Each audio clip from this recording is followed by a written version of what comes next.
Så er der her forslag til den nye kommuneplan for Silkeborg Kommune.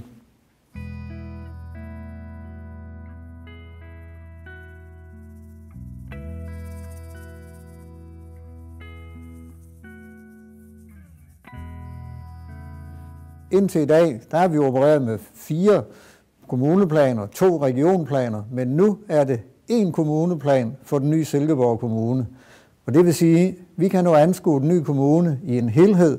Vi kan tage alle delene med, fordi alle dele af kommunen er vigtige.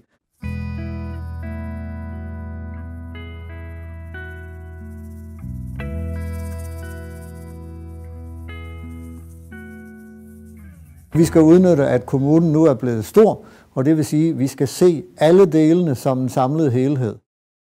Vi skal udnytte både, at vi har en stor by, vi skal udnytte, at vi har et antal mindre byer, vi skal udnytte, at vi har nogle meget attraktive landbrugsområder, og vi har en masse natur, som folk skal have glæde af i fremtiden.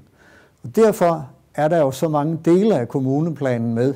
Der er noget om, hvad der skal ske inde i den store by. Hvor skal højhusene være? Hvor skal butikkerne være?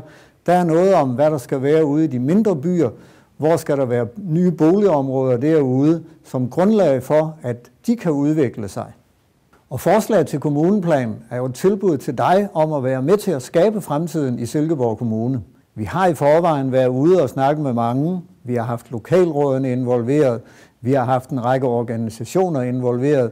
Men nu vil vi gerne have alles kommentarer til det forslag, vi lægger frem. Også din kommentar.